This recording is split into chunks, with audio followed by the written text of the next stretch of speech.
Evet kardeşlerim, hepiniz kanalıma hoş geldiniz. Uzunca bir aradan sonra bir maraton videosu çekeyim dedim. Ne zamandır, hatta ne zamandır demeyeyim, uzun zamandır Sessizliğin Sesi serisini okuyup bitirmek istiyorum. Zaten 7 ciltten oluşuyor ve bitmiş bir seri. Türkiye'de de bulunan bir seri olduğu için dedim ki Taner, onun vakti geldi. Sessizliğin Sesi'nin vakti geldi. Biliyorsunuz ki geçtiğimiz dönemlerde 2 tane büyük seri bitirdim. Uzun seri bitirdim. Bir tanesi Berserk'ti, bir tanesi de Bleach'ti. Şimdi birazcık uzun serilere ara vermek istiyorum. Kısa serilerden ve Türkiye'de basılıp bitmiş serilerden devam etmek istiyorum. O yüzden O yüzden Sessizliğin Sesini seçtim gençler. Sessizin Sesini okuyacağız, bitireceğiz. Ondan sonra büyük ihtimal yine bir maraton daha gelir. O da Elfenliyet maratonu olabilir.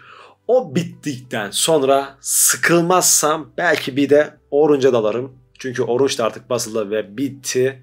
Orunç'a da giriş yapabilirim. Öyle düşünüyorum. Elfenliyet'i araya sokmamın sebebi de hem bitmiş olması hem de 2 tane aşk temalı, romantizm temalı serileri arda arda okumamak istemem. O yüzden şimdi şuradan durun. Sizi şöyle bir alayım. Şimdi şuraya bir gelelim. Ben buradan ilk cildimi çekiyorum ve alıyorum. Evet. Görmüş olduğunuz gibi ilk cilt şu an elimde. Bu şey kim basıyordu? Satori Yayın Evi. Aynen şuradan zaten görebilirsiniz. Şimdi Sessizliğin Sesi'nin ilk cildine ben başlayacağım. Bunu YouTube canlı yayınında okuyorum gençler. Bu kısımları, yani bu okuduğum kısmı geçeceğiz. Sizinle canlı yayın bittikten sonra gelip görüşeceğim. Canlı yayınlarım da zaten kanalımda duruyor, silmiyorlar. Yani canlı yayınlarım sekmesine girdiğiniz zaman benim kanalımda onları görebilirsiniz. Siz de benimle birlikte hani yalnız okumak istemiyorsanız o şekilde canlı yayınlar açarak yanında beni bekleterek siz de okumanızı veya ders çalışmanızı veya herhangi bir şeyinizi yapabilirsiniz. Şimdi ben ilk ciltten başlıyorum arkadaşlar. Bakalım nasıl gidecek? Serimiz akıcı mı, güzel mi? Serimiz güzel başlayıp güzel bitiyor mu? Yoksa güzel başlayıp kötü mü bitiyor? Yoksa kötü başlayıp güzel mi bitiyor? Bunu hep birlikte göreceğiz. Okuyup buna karar vereceğiz. Şimdi ben ilk cilt okumaya geçiyorum. Haydi o zaman let's go! Evet, an itibariyle ilk cilt bitmiş bulunmakta dostlarım. Şimdi ilk ciltle alakalı yorumlarıma geçelim. Arkadaşlar, daha okumamışsanız, bu seriye başlamamışsanız sinir hücrelerinizi aldırmanızı öneririm. Bu önerime kulak asmayıp o şekilde başlarsanız çevrenizde kırabileceğiniz şeyleri hemen uzaklaştırın derim veya siz oradan uzaklaşın derim. Çünkü okurken çok sinir olacaksınız. Yani şu erkek karakteri arkadaşlarına öyle bir çıldıracaksınız ki yani. Yani aklınızdan türlü hiç aklınızın ucundan dahi geçmemiş küfürler uyduracaksınız ve bu karakterlere edeceksiniz. Edeceksiniz. Bu dediklerimi bu mangayı alıp okumaya başladığımda anlayacaksınız. Buradan mangakaya sonsuz teşekkürlerimi iletmek istiyorum. Çünkü nefret duygusunu çok iyi vermiş arkadaşlar. Yani nefret edilmesi gereken karakterlere gerçekten iliklerinize kadar nefret ediyorsunuz. Bunu mangaka çok iyi yapmış. Ve aynı zamanda kız karakterimize de çok ama çok üzülüyorsunuz. Yani o tatlılığına, o masumluğuna, o başına gelen kötü olaylara rağmen vurdum duymazlığına, görmezden gelişine, o konuşmaya çalışırken ki telaffuz etmeye çalıştığı cümlelere, yani hem içiniz burkuyor hem böyle içiniz, yüreğiniz dağlanıyor. Spoiler vermeyeceğim arkadaşlar. Bu seride spoiler vermeyeceğim. Bu şekilde konuşacağım. Herkes izleyebilsin diye. Sadece duygularımı sizlere aktarmaya çalışacağım. Hissettiklerimi sizlere aktarmaya çalışacağım. Yani gerçekten bir yandan çok üzüldüm. Bir yandan da ana avrat dümdüz gittim. Ki şimdi birazdan bunların hepsini söyleyeceğim. Yoksa sövmeden uyursam ben bugün şu yastığa kafamı koyduğumda uyuyamam arkadaşlar. Sövmem lazım. Bunların ben anası.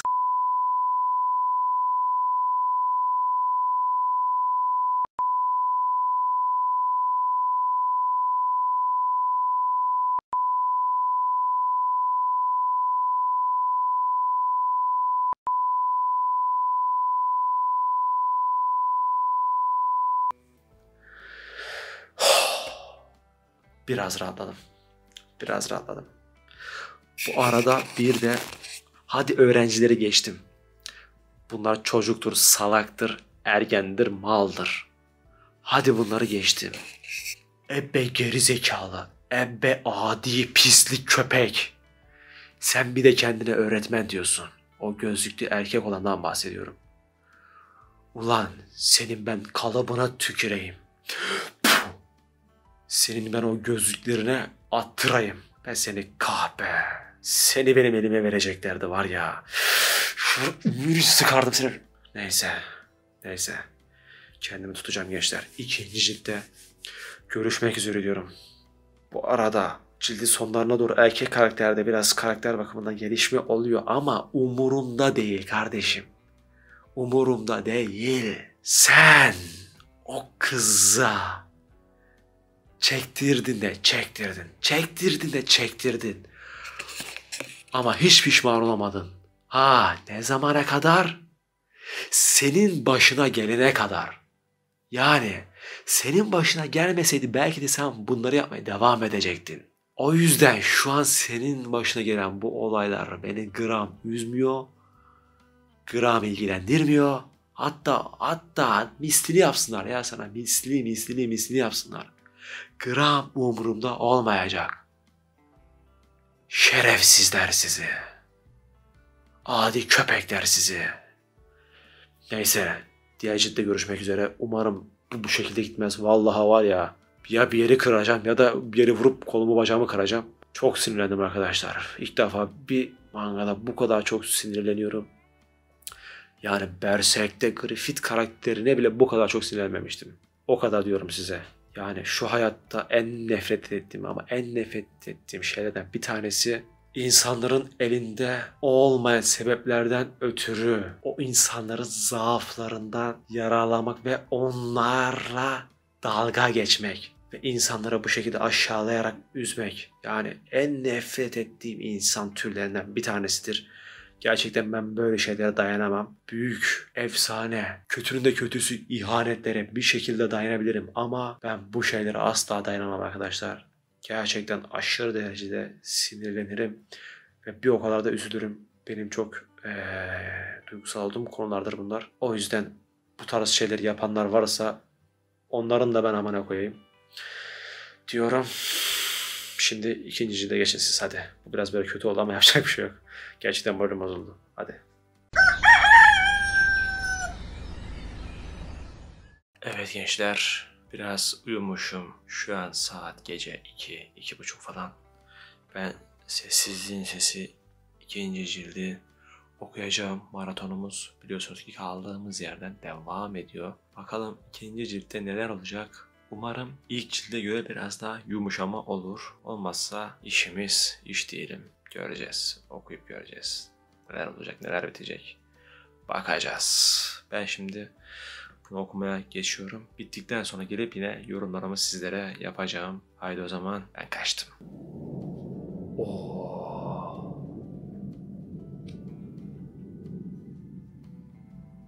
Gök gürültüsü sesini duydunuz mu gençler? Hala geliyor. Tam böyle sevdiğim dakikalar. Gece yarısı şu an. Saatlerimiz 3 gösteriyor. Herkes uyumuş. Sadece siz ayaktasınız. Keyifli bir şekilde manganızı okuyorsunuz. Dışarıdan yağmur sesleri geliyor. Aynı zamanda gök gürültü sesleri geliyor, duydunuz. Tam böyle bu havalar işte. Kitap okumalık. Bir şeyler okumalık. Veyahut bir şeyler izlemelik. Sevgiliniz varsa o bende yok. Sevgilinizle beraber bir şeyler izlemelik veya beraber uyumalık. Çok güzel, keyifli bir hava var şu an dışarıda. Ben de bu keyifli dakikaları manga okuyarak değerlendirdim az önce. Şimdi konumuza gelelim. Dünkü okuduğumuz cilde göre bu cilt epey güzel geçti. Yumuşak geçti. Ana karakterimiz olan ismi neydi ya? Ben isimleri unutuyorum bunların. İsimleri çok tuhaf olduğu için. Ana karakterlerimizden Ishida yani erkek olan şu. Ya da şöyle giriş yapayım. Karakterlerimiz diğer cilde göre bu ciltte büyüdüler. Biraz daha büyükler burada yaş olarak. O yüzden ufaktan olgunlaşmalar da görüyoruz karakterlerimiz açısından. Ishida karakterimiz ilk ciltte yapmış olduğu o büyük hatalara, o aşırı derecede sinirlenmiş olduğumu, yaptığı hareketlere sinirlenmiş olduğumu, hatalarını burada elinden geldiğince telafi etmeye çalışıyor. Ama şu an Nishimiya'nın kardeşi olan diğer kız gibi ben de daha kendisini affedemedim. Ama ilk cilde göre de birazcık yumuşadım diyebilirim. Çok güzel gidiyor arkadaşlar. Yani kız karakterimiz çok tatlı ya. Gerçekten ama gerçekten çok tatlı. O kadar iyi birisi ki. Yani ona yanlışlıkla bile kötü bir şey yapsanız bence gerçekten çok üzülürsünüz. Yani ben en azından o şekilde düşünüyorum. Yani o kıza yanlışlıkla bir şey yapmaya kalksam bile, kötü bir şey yapmaya kalksam bile gerçekten çok acayip derecede üzülürüm ve vicdan azabı çekerim. Çünkü şu yüzden değil bakın. Kızın kulağı duymuyor, pardon konuşamıyor diye değil. Kız konuşamıyor diye değil. Kulağı da çok duymuyor böyle. Aynen onu da söyleyebiliriz. O yüzden değil de hani engelli olduğu için değil de kızın çok iyi olmasından dolayı öyle düşünüyorum. Bildiğiniz melek gibi ya. Yani o kıza ne kadar kötülük yaparsanız yapın asla size kötülükle cevap vermiyor. Her zaman iyilikle cevap veriyor. Bence sizler de o şekilde yapmalısınız. İnsanlar size ne kadar kötülük yaparsa yapsın siz bence onlara kötülükle değil de iyilikle cevap verin. Burada ufak güzel de bence bir mesaj var. Bence sizler de öyle yapmalısınız. Aynı şekilde ben de bence öyle yapmalıyım. Ki ben elimden geldiğince o şekilde yapmaya çalışıyorum. Ve genelde bu şekilde yapmış olmam bana her zaman güzel şeyler kazandırdı. Hiçbir zaman kötü bir şey kazandırmadı. O anlık olarak bazen siz daha dezavantajlıymışsınız gibi gözüküyorsunuz veya hissedebiliyorsunuz ama genele yaydığımızda öyle olmuyor arkadaşlar. Gerçekten yapmış olduğunuz o iyilik, kötülüğe karşı yapmış olduğunuz o iyilik size bir şekilde dönüyor arkadaşlar. Ben bunu, bak yine karardı. Ben bunu defalarca kez yaşadım ve her zaman da bu böyle oldu. Bence siz de bu şekilde yapın. En azından kafanızı yastığa koyduğunuzda siz huzurlu olursunuz. Keşke şöyle yaptım demezsiniz. Diyen olmazsınız. Buna eminim arkadaşlar. Kafanız rahat olur. İçiniz rahat olur. Siz hayatınıza devam edersiniz ama o kötülük yapan kişi o yapmış olduğu kötülükle kalır. Hayatınızdan da çıkartırsınız. Alırsınız buradan. Hadi kardeşim kapı orada dersin. Seni oraya alalım dersin. Onu uzaklaştırırsınız. Bu şekilde. Konumuz da buralara nasıl geldi ben de bilmiyorum. Ama aslında bence güzel bir yere getirdim konuyu diyebilirim. Hikayemiz şu an dediğim gibi hikayemize gelecek olursak hikayemiz dediğim gibi güzel gidiyor. Keyifli gidiyor. Şu an güzel oldu yani. İlk baştaki ciltte nabzımız çok yükselmişti. Bu cilt güzel şimdi nabzımızı indirmeye başardı mangakamız. Güzel yaptı yani. Yani mangaka yapmak istediği şeyi çok güzel yapabiliyor. Bunu zaten ilk ciltte görmüştük. Bu ciltte de onu yine kendisi kanıtlamış oldu. Yani ben daha son cilde gelmedim. 7 ciltten oluşuyor biliyorsunuz. İkinci cildi şimdi bitirdim. Son cilde gelmedim ama şunu açıkça söyleyebilirim ki tahmin ettiğim kadarıyla hikayeyi bence mangaka güzel bitirecek. Yani o hikayeyi alıp bitirdiğimizde ulan keşke şöyle bitirseymişsin demeyeceğiz diye düşünüyorum. En azından ben öyle düşünüyorum. Okuduğumuz zaman zaten sonunda göreceğiz. Onun dışında hikayemizin atmosferi çok keyifli geldi bana. Özellikle ikilimizin köprü sahneleri çok keyifliydi ve bazı yerlerde tesadüf eseri karşılaşmaları da o şekilde güzel de hoşuma gitti diyebilirim. Şimdi genel olarak güzel gidiyor kardeşlerim. Bakalım 3. ciltte neler olacak. Umarım bu kız karakterimizin başına kötü bir şey gelmez ya. Yani biraz da öyle bir şey hissediyorum yani. Hikayemizde kız karakterimizin başına büyük ihtimal çok kötü bir şey gelecek. Ama o sorunu bir şekilde çözecekler. O şekilde hikaye son bulacakmış gibime geliyor. Güzel bitecek yine gibime geliyor ama işte o güzele gelene kadar, o ışığa gelene kadar o geçeceğimiz karanlık beni çok yorabilir, çok üzebilir. Bakalım göreceğiz. İlerleyen zamanlarda hep birlikte konuşuyoruz oralara gelince. Hadi ben şimdi kaçıyorum. Siz 3. cilde geçin.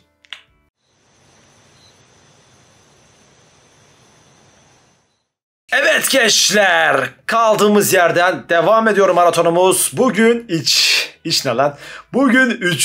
cildi okuyacağım ve bu 3. cildi yayında okuyor olacağım. Sizler de canlı yayınlarıma katılmak istiyorsanız veyahut yayınlara katılamıyorsanız kanalımın canlı yayın sekmesine giderek eski yayınlarımı bulabilirsiniz, bakabilirsiniz. Siz de bir şeyler okurken yan tarafta başkasının da okumasını istiyor ve o okurken siz de gaza geliyorsanız, bu tarz bir video arıyorsanız canlı yayınlarım tam o nitelikte oluyor arkadaşlar. Bakabilirsiniz. Zaten bakınca ne demek istediğimi anlayacaksınız. Neyse, yine burada bir canlı yayınımızın reklamını ufaktan yaptık. Anlayın siz.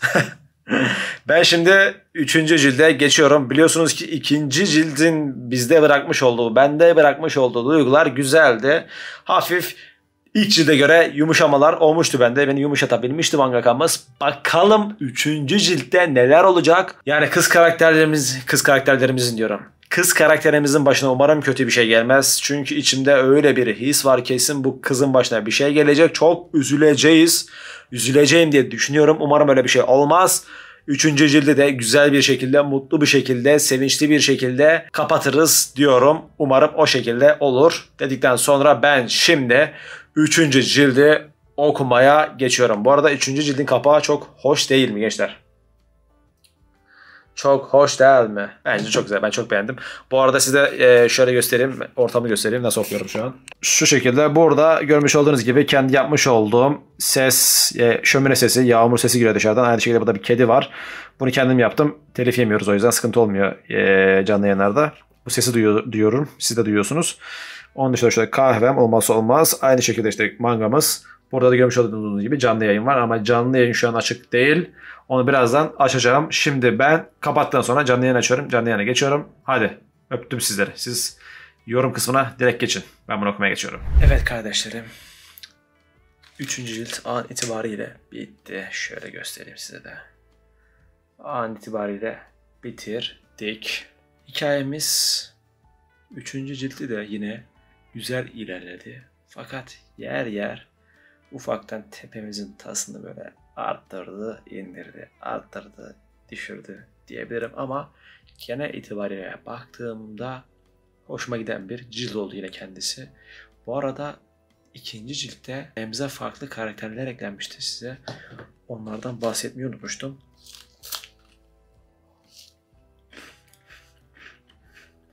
Onlardan da biraz bahsedelim. Nishimiya karakterimizin yeni bir arkadaşı oldu geçtiğimiz ciltte ve bu ciltte de yine kendisini çok kez gördük. Hatta 3. cilt direkt onunla başlıyor, onun diyaloglarıyla başlıyor diyebilirim. Kıvırcık saçlı, bonusumsu kafaya sahip kilolu bir kısa boylu arkadaşı var. Edindiği arkadaş oldu yani bizim Nishimiya. Kendisi çok komik birisi. Yani onun diyaloglarını okurken yüzünüzde ufaktan gülümseme, ufaktan tebessüm olacaktır. Sizi gülümsetecektir diye düşünüyorum. En azından beni öyle yaptı kendisi. Eğlenceli bir karakter yani. Farklı bir renk katmış hikayeye. Güzel olmuş yani.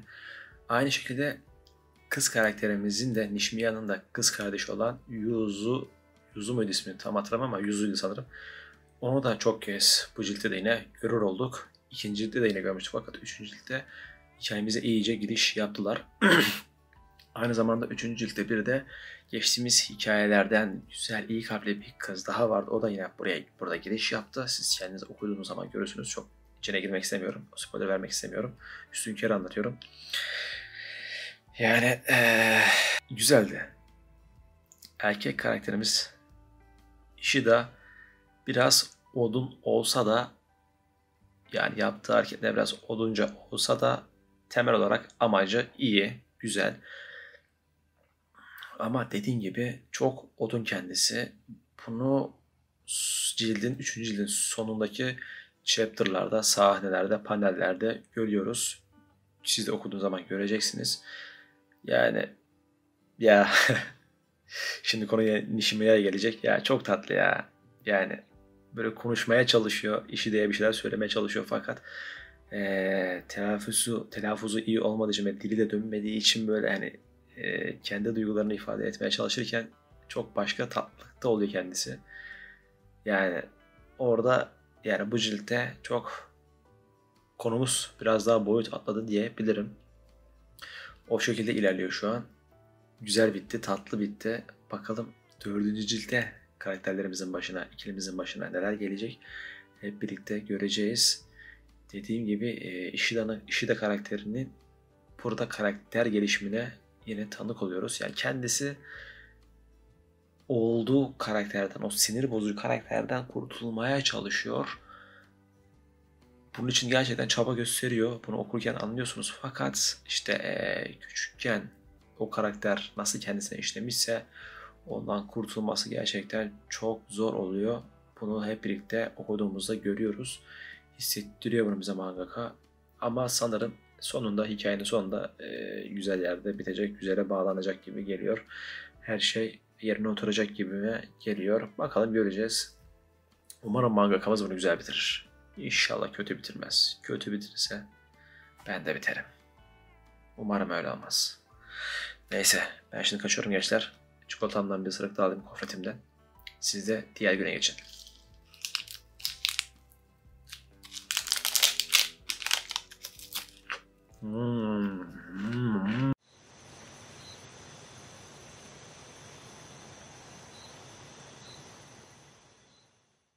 Evet gençler, yeni bir günden hepinize merhaba.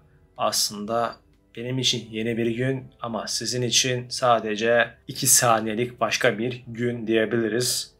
Bugün 4. cildi okuyacağım.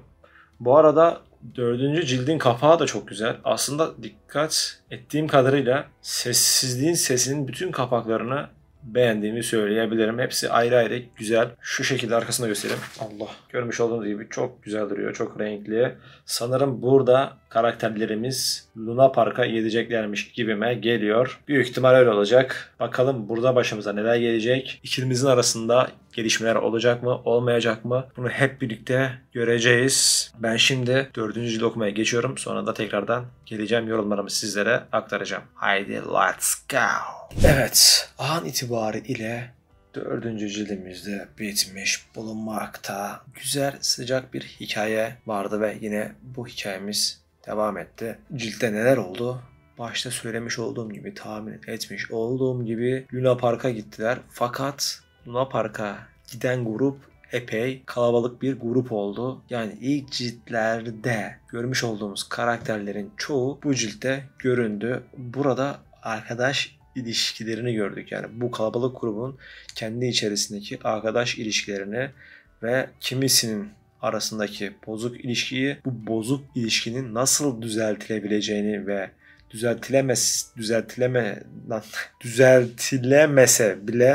düzeltilmese bile en azından insanların düzeltmek amacıyla, düzeltmek doğrultusunda yapmış oldukları adımları gördük, denemeleri gördük diyebiliriz. Oldu, olmadı. Orası farklı konu ama en azından insanlar kendi arasındaki ilişkiyi düzeltmek için bir şeyler çaba sarf etti diyeyim, o şekilde düzelteyim. Bunları gördük. Yani arkadaş ilişkileri çok ön plandaydı bu ciltte. Aynı zamanda bizim kız karakterimizin annesinin niye öyle olduğunu, yani şimdi niye öyle olduğunu derken ayrıntısına girmek istemiyorum. İşte hep böyle eksik bırakıyorum ki hani size spoiler vermeyeyim. Sadece kendi duygularımdan bahsedeyim diye bu şekilde anlatıyorum sizlere. Ayrıntısına girmiyorum yani. Sadece söylüyorum. Zaten okuyanlar benim ne demek istediğimi anlar. Onlar da cevabını verirler. Yani annesinin niye o şekilde olduğunu ve olduğu gibi görünmediğini bu ciltte öğrenmiş olduk. Yani annesi de aslında kızlarını çok seviyor ve onları önemsiyor. Onlara epey bir değer veriyor. Burada bir de kız karakterinizin Nishimiya'nın ve Yuzu'nun anneannesini gördük. Gerçekten anneannesi de delikanlı bir kadındı. Diyorum çünkü bir şeyler oldu. Okuyunca göreceksiniz yine. Öyleydi ve gerçekten çok iyi, çok bilge bir kadın mı dediğim de bilge değil de çok iyi bir kadındı işte ya. Kısaca özetle bu şekilde söyleyebilirim size. Hem kızını hem de torunlarını çok seviyordu ve onları epeyce bir sahiplenmişti. Bunları bu ciltte gördük. Yani manga aslında en başından beri söylediğim gibi çok güzel anlatıyor. Anlatmak istediklerini çok güzel, rahat bir şekilde verebiliyor. Aynı şekilde çizimleriyle de bunu çok güzel süslüyor. Çünkü çizimleri de bence bu tarz mangalarda, çizimlerde önemli diye düşünüyorum. Çünkü bu tarz mangalarda duyguları verebilmek çok önemli. Yani karakter çizimleri bence burada çok önemli. Karakter çizimleri dışında arka plan çizimlerini de bence mangakamız çok güzel yapmış. Üstesinden çok güzel gelmiş. Yani mekanları, yani siz de karakterlerimizle birlikte hikaye okurken karakterlerimizle birlikte gittikleri mekanlara gidiyormuşsunuz gibi oluyorsunuz. O şekilde çok güzel bir şekilde hissettiriyor size mangaka. O yönden de bence çok güzel gidiyor, işleniyor konular diyebilirim. Bakalım 5. ciltte neler olacak okuyup göreceğim. Şimdi ben istiyorsanız 5. cilde geçeyim. Siz de oraya geçin. Haydi let's go.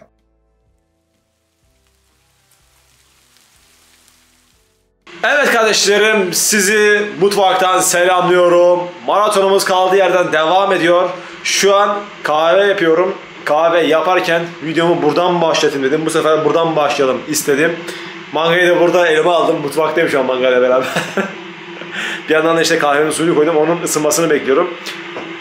O ısınırken de videoyu burada başlatayım dedim. Şimdi maratonumuz dediğim gibi kaldığı yerden devam ediyor. 5. cildi okuyacağım. 5. cildi yine canlı yayında okuyacağım. Yani bunu okurken ki halimi görmek istiyorsanız yine canlı yayınlarım sekmesine giderek, benim canlı yayın sekmesine giderek oradaki videoya bakabilirsiniz. Orada olacaktır bu. Neyse ben şimdi 5. cildi okumaya geçiyorum. Ama kahve olduktan sonra geçiyorum. Ondan sonra bitirdikten sonra yanınıza geliyorum. Haydi ben kaçtım. Evet gençler, ben geldim. Normalde mangayı ilk size gösterdiğimde, yani bugün özelinde ilk size gösterdiğimde saat daha öğlen 1, 2, 3 falandı. Şu an saat sabah 5. Sabah 5 oldu. Ben daha yeni okudum, bitirdim. İşim falan çıktı, dışarı çıktım, gezdim, tozdum, geldim, evde bir şeyler izledim, ettim. Bu saate anca okudum ama bugün de yine okudum, mangasız bırakmadım, öyle söyleyeyim size. Mangamızda ne oldu 5. ciltte? Şimdi 5. cilt bayağı yoğun geçti. Öncelikle bunu bir söyleyeyim. Yani olaylar bayağı bir çalkantılıydı. Eski defterler açıldı. Dostluklar biraz çatladı mı desem aynen. Aradaki ilişkiler birazcık çatladı ve çalkantıya uğradı. Ama bu ilişkilerin düzeltilebileceğini düşünüyorum. Yani çok derin yaralar var. Evet, derin yaralar var. Baktığımızda bazı kişilerde çok büyük derin yaralar var. Fakat o çalkantılı olaylarda, yani komple arkadaşlık ilişkisinde dönen olaylardı, yani bu cilt özelinde çok fazla büyük olaylar olmadı. Yani geri dönüş olmayan olaylar olmadı. Barışılabilir, tekrardan eskiye dönülebilir. Ama kız ana karakterimizin psikolojisi nasıl düzeltilebilir? Bunu gerçekten bilmiyorum. Çünkü Nishimiya'nın psikolojisinin hala tam böyle düzgün olmadığını, belli travmaların içerisinde olduğunu ve onları yaşadığını cildin sonunda gördük. Öyle bir sahne var ki gençler, yüreğiniz ağzınıza gelecek. Öyle bir sahne var ki. Nishimiya, portakallı kekim, çok tatlısın. Evet, ne demiştik? Eski defterler açıldı. Çalkantılı olaylar oldu. Onun dışında bizim Nishimiya annesi, kız kardeşi ve Ishida'nın dörtlüsünün gittiği bir yer vardı. Orası da havai fişeklerin patlatıldığı bir mekan. Çok güzel manzaralara gebeydi orası. Öyle bir yere gidip oturdular, eğlendiler. Aynı zamanda onun öncesinde annesinin doğum gününü kutladılar falan filan. Buralar güzeldi, içimizi ısıttı. Fakat işte cildin sonunda öyle bir olay oluyor ki çok fenaydı. Rengini yattı bunu göreden. Çok fenaydı. Onun dışında artık son 2 cildimiz kaldı. 6. ciltte olayların toparlanacağını düşünüyorum ve 7. ciltte de komple baştan sona her şeyin bağlanacağını düşünüyorum. Umarım 7. ciltte şunu istiyorum ben. Umarım 7. cildimizde karakterlerimiz büyümüş olur ve biz onların büyümüş hallerini ve büyüdüklerinde kimin nereye geldiğini, bu arkadaş ilişkisinin hala devam ediyor mu etmiyor mu, bunları görebileceğimiz bir son olmasını istediğim bir cilt istiyorum. 7. cildin böyle olmasını istiyorum. Okuduğumda göreceğim. Maraton güzel gidiyor. Valla iyisiyle kötüsüyle idare ediyoruz. Kötü başladık. Güzel gitti. Yine güzel gitti. Şimdi çalkantılı bir şey oldu. Olaylar oldu. Şimdi toparlama bölümüne giriyoruzdur diye düşünüyorum. Bakalım göreceğiz. Gelişme sonuç. Bam bam bam. Ben kaçıyorum gençler. Şimdi uyuyor muyum bilmiyorum ama çok uyuyacağımı sanmıyorum. Daha saat 5 5.30 falan. Telefonda takılırım. Yani öyle işte. Yarın da ne zaman okurum 6. cildi. 6. cildi büyük ihtimal kalktığım zaman spora giderim gelirim. O aralarda bir yerlerde okurum diye düşünüyorum. Bakacağız, göreceğiz. Neyse haydi ben kaçtım. Kendinize bakın.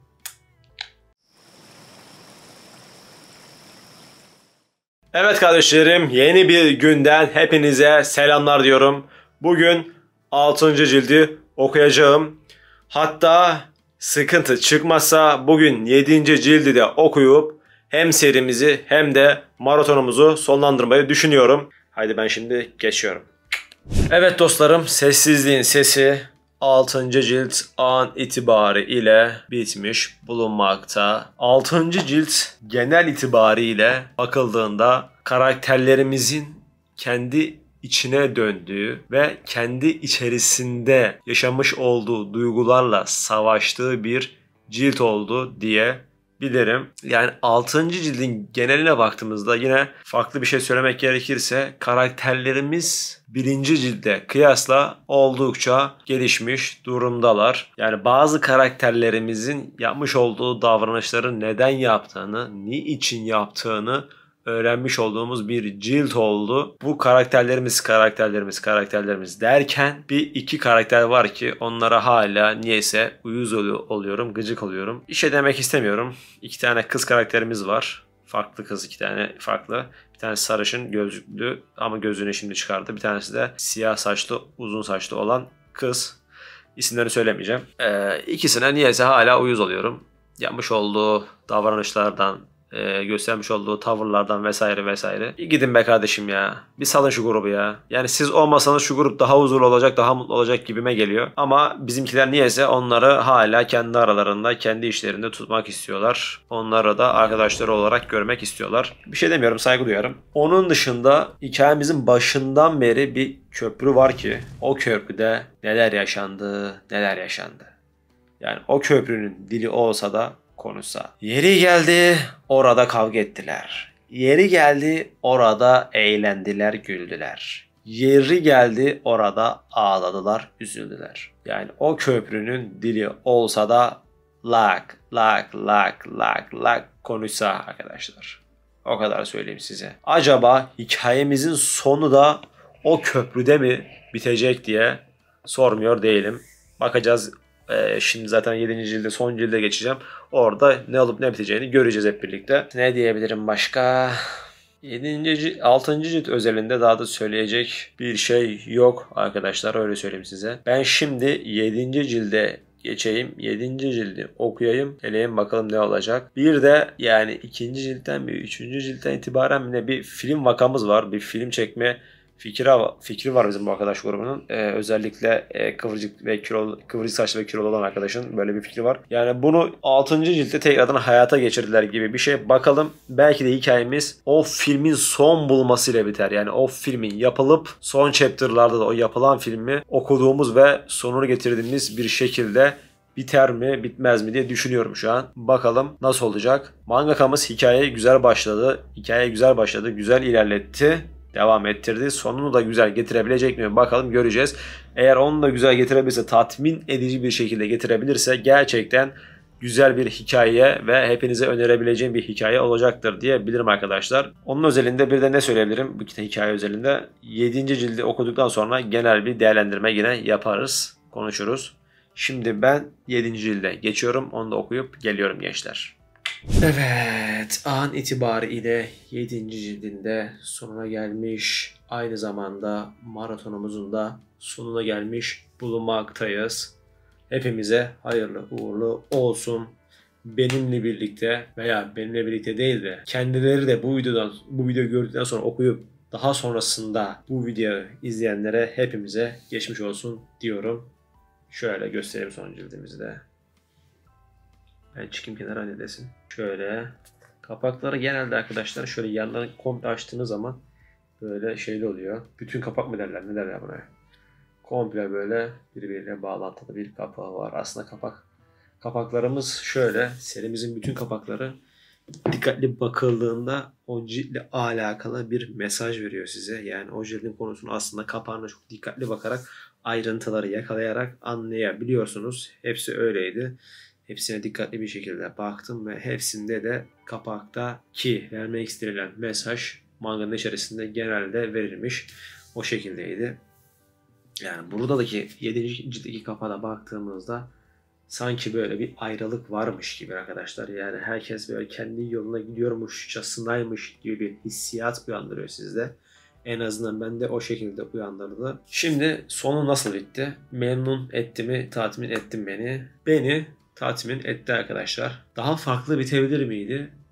Aslında bu her seri için geçerli. Her serinin sonu için geçerli. Her seri bittiğinde illaki şunu diyenler oluyor.